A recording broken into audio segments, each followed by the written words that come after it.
LiSTNR production. Welcome to part 2 of The Real Chopper. By 2008, I could tell Mark Reed was in deep trouble. He was bankrupt and addicted to heroin and speed. He was no longer standing over drug dealers, he was robbing them of their drugs for his personal use. And his liver was slowly being ravaged by cirrhosis because of the hepatitis he acquired during 23 years in jail, and then it turned into cancer. I reckon the only reason he survived another 5 years was the support he got from his second wife, Margaret. He'd married a farmer's daughter, Mary Ann Hodge, in 1993 when he was in jail in Tasmania.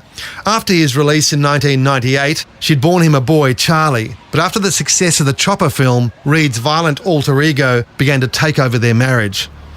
Eventually, Mary Ann threw him out and Reed returned to Melbourne and to Margaret, who took him back and gave him another son, Roy.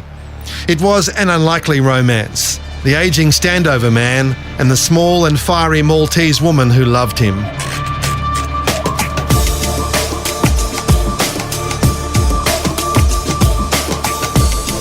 Welcome to Adam Shand at Large, The Real Chopper. The Nine Network's Underbelly Files Chopper focuses on Reed's turbulent relationship with Margaret, and I certainly witnessed the fallout from that. I remember in the year before his death, he actually left Margaret. He went to Queensland's Gold Coast, where he planned to die in the house of a mate. But his mate couldn't look after him, and so Mark returned home again, and Margaret took him back.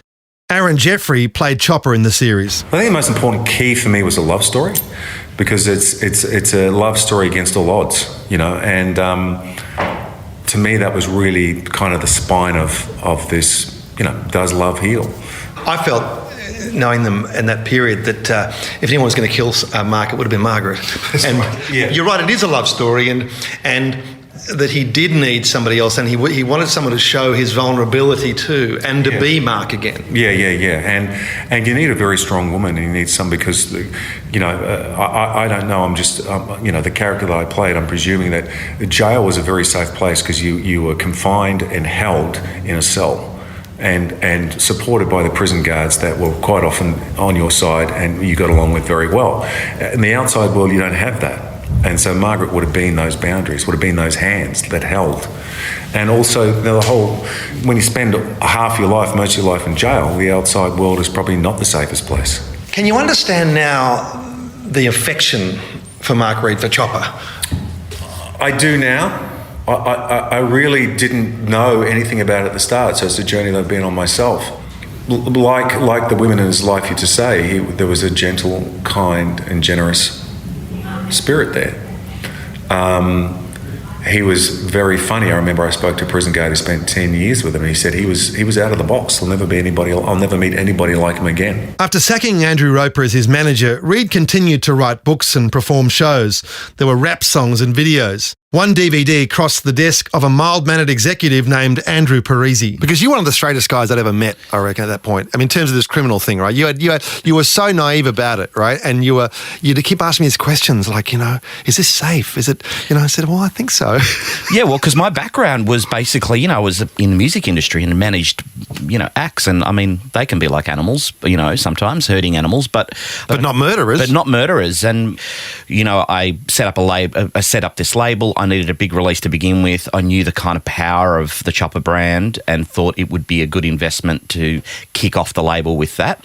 Margaret started to tell me about some business issues she'd had with the previous manager, Andrew Roper, and with everyone, really? With their old publishers, and a guy who was doing the nuts for them. And Chopper's Nuts? Yeah, Chopper's Nuts. And there was this Who wouldn't buy that? And like this kind of total bunny, I sort of just kind of got drawn in and felt really sorry for them and said, look, let me have a look at it and let me see what I can do. And that sort of evolved into just becoming his business manager. And then like Andrew Roper, just got drawn into the whole personal world. So it was, you know, it became pretty intense. Because I guess you could see, okay, he's not what the image is. He's actually a different person. Yet the image is strong, massive brand potential to do all kinds of things. What did you see the potential as?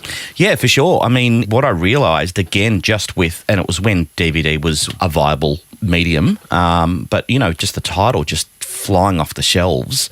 Even though it wasn't very good. Even though it wasn't very good, but it had the Chopper brand on it. So people And what would was the pick it video? up. It was a bunch of guys in Sydney at the time, and they wanted to do a story about, Chopper's view of the kind of whole Melbourne underworld thing.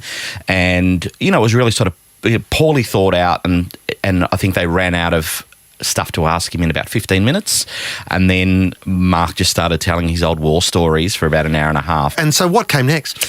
I suggested to Margaret that I could probably get Mark a substantial publishing deal. And in fact, we did that and got his first proper book release, where he was properly acknowledged as the writer and got the kind of correct royalties and got a huge advance and all the rest of it. So he was kind of back in the game all of a sudden. The book, one thing led to another, was not much different to the earlier tomes, but it still sold in droves. And I've noticed over the years, people would just like to kind of go to the usual touchstones because they're easy sellers. That's kind of what works. And I did the same thing. I mean, my first Underworld story was in the Bulletin. It was on Carl Williams and the Gangland War, right? Who did we have on the cover? Mark Chopper Reed. He had nothing to do with the story. Yet, that edition sold off the stand. And people could not believe. In fact, Carl Williams said to me, "Why have you got that guy on the cover? It's my story." Then he says, "Oh, but can I get his autograph?" So he had that sort of star power. Chopper. He did. He had this incredible power. And again, because of my background and because I dealt with kind of various celebrities in the music industry and whatever, so I kind of knew the way that, that kind of worked and the way certain things clicked. And I could never quite, it's the black art. I don't know why, but some things just work and some things don't. And to this day, I don't know why that happens. Mark was one of those guys. He just had that magic formula where he was incredibly endearing and charming and funny, but also had that mystique, and people were frightened of him, and he was just that kind of mix of all those things.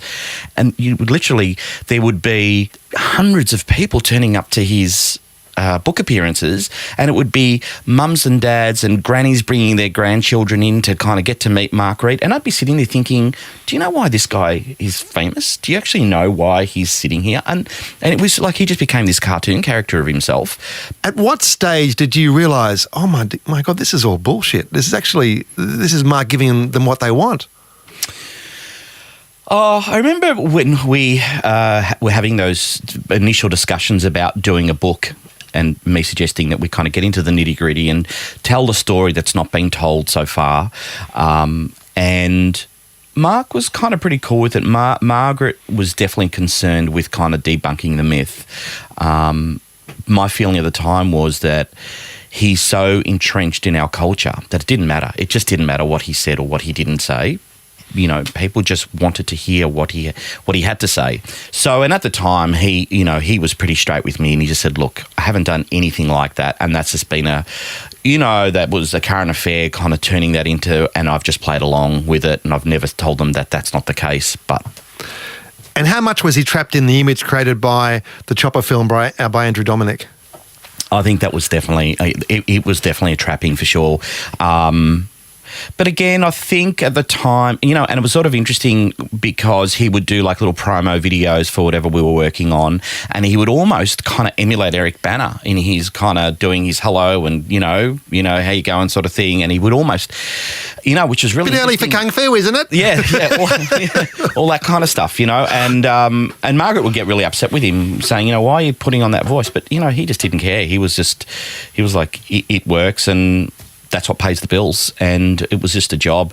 And in fact, I remember saying to Margaret at one point that you need to kind of make your peace with it, because just like Jimmy Barnes has to go out and do K-San every night, every single show, no matter what, it's just that's what people want out of Chopper. He's Chopper, he's not Mark Reed, and that's what they want. It's K-San. So just roll it out, because that's what's going to sell tickets. And he understood it? He totally understood it, and he was cool with it. The next book, Reed's last of 16 volumes, was closest to the truth, I think. We did a couple of books. He did his second book, The Road to Nowhere, which he actually absolutely loved and thought it was the best book that he'd ever put together, just because it was so kind of brutally honest. And I'll declare your interest now. It was written by your partner, Simone Ubaldi, and I think it was a terrific book.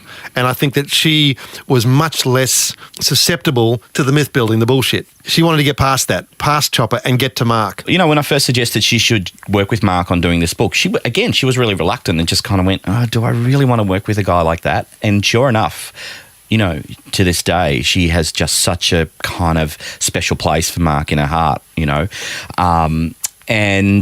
So she would really go around, and when he would kind of just go off into the usual diatribe about this or that, she'd really push him and go, no, come on, that's not true. What happened? Or I need you to think. And he'd get really cranky with her, but he'd be really tolerant, just, maybe because she just had a particular manner with him, because she was female. Anyone else he'd ever worked with were blokes. So it was just a different dynamic. And I think she was just able to draw a lot of stuff out of him that kind of... Well, I'll never forget where he starts talking about Debbie, the transvestite girl in reform school, boys' home or whatever, and their kind of ambiguous sexual. I thought, this is a different Mark Reid I'm seeing. And I think it's twofold. One, it was Simone being able to kind of draw him out on that stuff and making him feel comfortable about it. But also the other thing is that I think Mark just was at peace. He was kind of just at peace, really, at where he was in life, and sort of didn't really care. He had nothing to hide, and it was what it was, which was really interesting. Yeah. There's money flowing into the house again. The bankruptcy is being dealt with. There is a future for them again.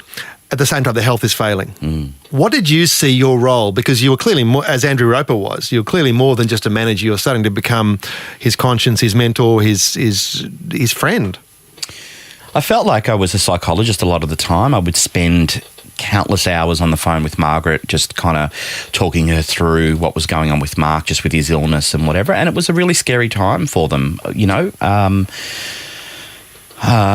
was, terminal at that point. And so, it was, really frightening for everybody. I would have long chats with both of them, particularly with Margaret, though. I became really tight with Margaret. And just try to help any way I can. And I would take Mark to his doctor's appointments, and I'd make sure I'd go in and see him in hospital, pretty much every day, just to check in on him. And again, there was no kind of money in it. It was just purely just a friendship thing, and just kind of looking out for him and just making sure that he was making good choices and they were making good choices. And I was just trying to assist and just be a kind of family friend. Just in the same way that Simone was, diagnosed with cancer the year earlier, and the first thing he did was get on the phone and just give her kind of this huge amount of encouragement about getting through it. And he came in to see her in hospital, and he would grab pillows for her, and, much to the kind of shock of the nursing staff, kind of going, is he okay to be in here? And it's like, yeah, he's fine. He's totally fine. And that was, I guess one of the frustrations is that media in general would always just want to talk about the kind of bruising murderer who'd kind of chopped up 19 people and done all these things. But, really, he was a really great dad, and he kind of, he loved both his kids. He was kind of compromised in kind of with certain things, but because he couldn't really openly engage with Charlie because of obviously Marianne was the first wife. Yeah. They divorced. Margaret said basically, if you go back down there, it's over for us as well. It was a political hot potato. It was just kind of really impossible to kind of deal with. But he loved both kids. He loved Roy dearly, and he was just a really good person. And yes, I'm kind of well aware of all the things he had done or he'd allegedly done, and had spent a lot of time in jail. But my experience was that he was just a real kind of stand-up guy, and just he would do what he said he would do, and he was always really loyal. He was super loyal. Yeah. When you mention Mark the Good Father, it reminds me of a story when we were down there. For some reason, we came to have lunch in Richmond there, and he had Roy with him. And Roy was running around and he around the corner somewhere, and he either bit or hit some other kid, some other roughing was going on. And the father that came storming around to see who the parent was, and there he's confronted by Chopper Reid. He's got like, hey, nice kid. Reid's cirrhosis had progressed to liver cancer, but he was still using prodigious amounts of heroin.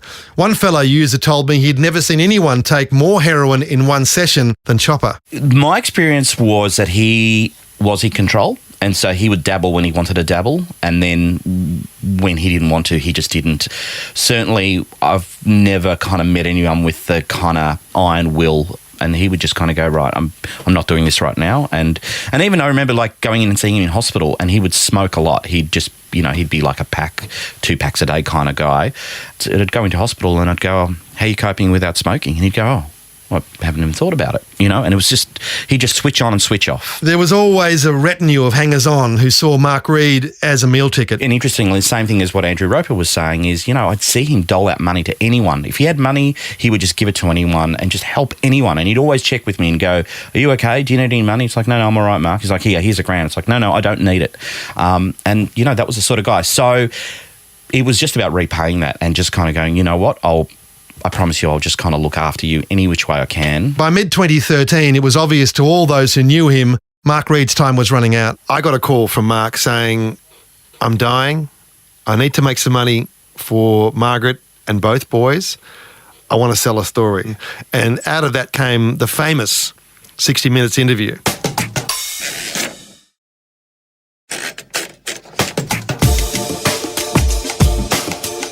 I got a call from Mark saying, I'm dying. I need to make some money for Margaret and both boys. I want to sell a story. And my attitude was, well, how many stories can you sell, Mark? You've done 16 books, documentaries, all kinds of stuff. But there was going to be one more interview. And I said, well, what more have you got to sell, Mark? And he said, murders. I said, what murders? You never told me about any murders apart from the ones we knew were fictitious. He said, no, I'm going to tell the story. I said, well, I think you better talk to Andrew about this. And so he went to you had a discussion, and out of that came the famous 60 Minutes interview. What was your recollection of that? So Mark rang me one night and said, I want to do one final interview, and I want you to go and get me a truckload of money. And I said, do you really need to do this? I mean, this is going to be a legacy. Do you really want to do this? And he went, look, he said, when I die, they're going to wipe their feet on me anyway. He said, so who cares? Just go and get as much money as you can. So I kind of thought, you know what? That's a pretty reasonable thing to say. Okay, I'll do that for you. And so I started scoping up the networks, and 60 Minutes were the winner chicken dinner on that one. I couldn't believe, we won't say how much, but I couldn't believe how much money you got him. Yeah, it was pretty decent whack. This is Mark's greatest heist. Totally. A deal was struck with Mark, who was revealing very little of what he was going to say, but he promised to reveal the dark side of Australia's favourite standover man. I got the sense that this was an opportunity to show that this lovable rogue was actually a bad guy, was actually a villain. And there were things that we could now pin onto him, murders, that would explode the Uncle Chop Chop myth. And as you say, Mark was prepared to go along with that. Mm. And so he literally kind of did his research on some various murders that were never solved, and he thought, right, I can place myself there, and they can't prove or not prove it. It's just this. Yeah. And so he kind of worked with those. And I remember one particular incident where he was talking about a murder, or where he'd kind of dumped the body in the cellar of a pub, and he's looking and pointing down at the cellar going, it was in there, that's where I dropped it off. And they're going, where? And he's like, there. And so they're all, the entire crew are in there with the camera, and the sound guys in there, in this tiny little kind of beer cellar. And he's just looking at me, just laughing. And I literally had to walk away, because I thought, they're going to know the gag's up. I'd been at a meeting prior to the interview where Mark told us he was going to confess to 4 killings. Siam Ozakam he'd shot in self-defence. Now he called it murder. There was a 1971 slaying of a Melbourne crim named Desmond Costello. He claimed that in 1975 he'd stomped and then hanged a serial pedophile named Reginald Isaacs in Pentridge Prison. And finally, he would confess that he'd murdered an outlaw bikie, Sydney Michael Collins, in Casino, New South Wales. Reid had shot Collins in the guts back in 1992, and the biker had lagged him to the cops. So in 2002, Reid had exacted revenge, or so he said. It was really, a new and strange place. Really weird territory, because, I was like this kind of totally straight guy, and all of a sudden I could be potentially, part of this murder investigation. I'm thinking, how am I going to get drawn into this? How am I going to explain this to my mum and dad? The guy who'd passed on the Chopper Reid video now is now suddenly getting involved in murders involving Chopper Reid. Right. So, yeah, and so the whole thing was set up. It was done there at Pentridge. I think it was A Division. A Division, which they actually called called D Division, but it's actually A Division. Yeah. And, kind of beautifully shot and all the rest of it. And, in fact, I think it was all 4. They normally have 4 segments, and I think all 4 segments were on Chopper. That it was the entire hour, and it was that thing of like, look, we'll be really respectful of his death, and and sure enough, the day of his funeral, I turned the TV on, and there's the promo kind of starting, and it was just all about ratings, and Mark was right. It just didn't matter, and it served its purpose, and he had a bunch of money that was for his family, and and he actually kind of had the last laugh and just made a total joke of the whole thing. Because at the same time, you were doing a documentary about him, you were filming interviews with him and other people, and you had a chance to ask him much the same sort of questions. Well, how many people did you kill? You talked about 19 people, 50 people, 500, whatever it was. I mean, there's so many different numbers in all the books. But did you get a chance to say, well, Mark, what's the truth? I did. I spent countless hours with him, talking to him about all sorts of stuff, and he basically said it was 2, and he said it was definitely 1. It was definitely Siam. Sammy the Turk, Ozakam, Yep. And the which other was self-defense. Yep. And he said the other one was the pedophile, which he'd kind of beaten up, and he didn't kind of actually murder, but he died. He died. So it was kind of very vague or whatever. But of course, when I researched that, I proved it was impossible. He couldn't have done that one. He wasn't even in the same division, and the guy had died clearly of hanging. There was not a mark on his body. I think the thing, the conundrum for Mark was it was a riddle, and so I kind of feel like if he was talking to a bunch of lads in a pub, it would be 23, and if he was talking to me, because there was kind of a mutual respect, and he didn't want me to think bad of him, he would kind of just roll it back, but he could never quite roll it back. And we just kind of, everyone sort of, the inner circle knew it was just the one, and that was it, and it was self-defense. That's not to say he wasn't kind of a seriously heavy guy in his day, and he would have been frightening. There's no question. I didn't get any of that, ever, but he would have been kind of frightening. But he wasn't a murderer. He wasn't that wasn't his thing, And yet he was prepared to let the world think he was for that final interview. Because the thing is, it was a childhood dream. Like he wanted to be the cowboy. He wanted to be the roughest, toughest cowboy around, and he got to that point. He got there. He was this kind of big, scary guy, without doubt. And when he got to that point, he kind of went, well, this isn't much fun. I can actually make a living other way. There are kind of better ways to make a living. And, just even with his paintings, he thought that was the biggest. He thought, why wasn't I doing this earlier? This is ridiculous. Why was I standing over people when I could just flog paintings for $5,000? But there was one other show. There was the 60 Minutes show. There was also the last show at the Athenaeum Theatre. And I was there that night, and it was a very bittersweet time. John Mangos was the host. He'd organised all that. And, I was hoping that he would come out and be very honest about who he was, the background, and so forth. But John Mangos said to him something like, we've heard all these stories and so forth, some are true, some are not. What are we getting tonight? And his reply was, well, whatever you want. So even at the end, he wasn't going to change. Yeah, so the idea of that show was that, I'd seen a previous show where he would sort of just get up and raffle off bits and pieces, but it was obviously a pretty tired format by that point. And because he was unwell and I didn't really want him to have to kind of think about what he was going to talk about next, I thought, right, let's just get an interviewer. We'll do it as a Q&A format, make it really easy on him. It was about 3 weeks before he passed. He was in an incredible amount of pain that night. He was such a trooper, really. But he... I think he just wanted closure and just wanted to kind of make it that last public appearance. And again, I think he set out to just be really honest and then kind of looked at this packed theatre and kind of went, I just have to give them what they want. It was kind of a happy ending too for me. I was watching it and I'm actually getting a bit goosey thinking about it now.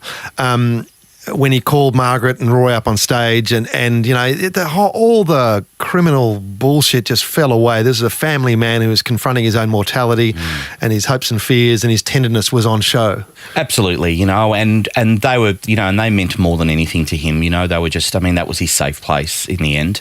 And, you know, he wanted to kind of have another go at life, and he wanted to be this performer and writer and do all these kind of things. But ultimately, the most important thing was, you know, how much he loved his, you know, his boys, and he loved Roy, and he loved Margaret, and you know, and you know, she was his saviour. You ended up being there at his deathbed. I did, and you know, you just kind of realise that no matter how tough you are, or no matter what you've been through, or how much money you've got in your bank account, you know, we all just kind of end up the same way. Mark was not fearful of anything, quite genuinely. He was not scared of anything. But the only thing that he was fearful of was that he wasn't properly dead. And so he asked Roy to just make sure, just give him a prod. And so Roy went and did that as just a kind of, just because he promised his dad that he would. And it was kind of, you know, incredibly touching and incredibly sad. In one sense, Mark Reed's success told us more about ourselves than him. He knew what we wanted and served it up with gusto.